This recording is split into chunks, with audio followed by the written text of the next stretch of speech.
নারী তোমাদেরই বলছি। এটা প্রত্যেকটা মেয়েদেরই জীবনের কথা।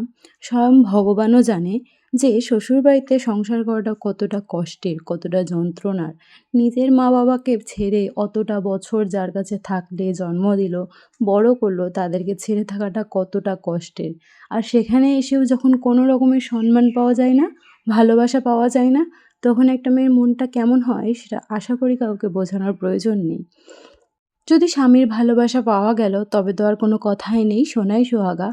কিন্তু যদি ভালোবাসা না পাওয়া গেল, সবার অবহেলা, শ্বশুর, শাশুড়ি, বাড়ির প্রত্যেকটা সদস্যের অবহেলা, লাঞ্ছনা, বাঞ্ছনা এসব পাওয়ার পরও একটা নারীর বেঁচে থাকার ইচ্ছেটাই চলে যায় একটা সময়। কিন্তু ভগবান সৃষ্টি করেছে সেই নারীর জন্য সন্তানকে। সেই সন্তানের মুখ দেখেই নারী হাজারবার যেখানে চলে যাক না কেন, আবার বারবার সেই সংসারে ফিরে আসবে।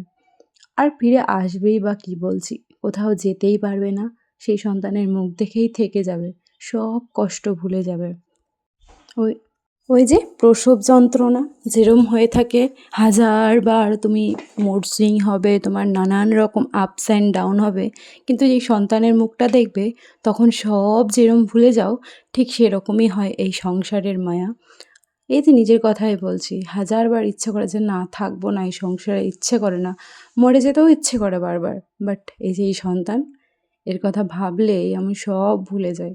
না, একে আমাকে সুস্থ জীবন দান করতে হবে। ও কীভাবে ভালো থাকবে সেটা তো আমাকেই দেখতে হবে, তাই না? আমি আমার মা-বাবার জন্য যেমন ভালো থাকতে পেরেছি, ঠিক তেমনই ওকেও আমাকে ভালো রাখতে হবে। ওকেও সুস্থ রাখতে হবে। সে যতই ঝগড়া ঝামেলা হোক না কেন, আমরা মা-বাবারা সবসময় চাইবো যেন ওর ওপরে প্রভাব না পড়ে। আর এর ফলে মা-বাবার মধ্যেও সম্পর্ক কিছুটা ভালো হয়। যেমন আগে আমরা উঠে নিয়ে নর্মাল নিজেদের কাজে লেগে পড়তাম, বাট এখন সময়টা ওকে নিয়ে কিছুটা হেসে হেসেই পার হয়ে যায়। যতই রাগ ঝগড়া যতই কিছু হোক না কেন, সকালটা ওর সাথে খেলতে গিয়ে দুজনে দুজনের সাথেও কথা বলি অবশেষে। হ্যাঁ, নারী সন্তানে আটকায়, নারী ভালোবাসায় আটকায়, নারী আদরে যত্নে সবে আটকায়। তাই পুরুষ তোমাদেরও বলি, একটু নারীকে অবহেলা না করে যত্ন করো। বেশি তো কিছু চাই না, সেই অল্পতেই খুশি থাকতে জানে।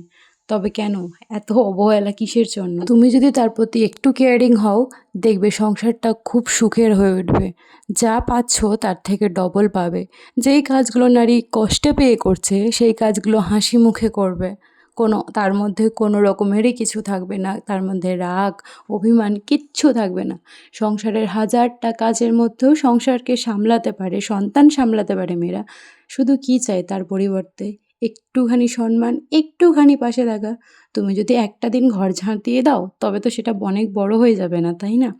তাই একটু নারীকে হেল্প করো, দেখবে ও হাসি হাসি মনে সব কাজ এগিয়ে নেবে। এই যে দেখো না, এখন সন্তানকে সামলে এতগুলো কাজ করতে হয়। মানে এমনি তো সাধারণত সব কাজ পরিষ্কার করে রাখাই হয়, বাট বাবুর জন্য বারবার ঘরগুলো মেশি হয়ে যায় আর কি। তো ওকে রেখে ওকে নিয়ে সব কাজ করতেই হয় আমাদেরকে। তো চলো, বাই।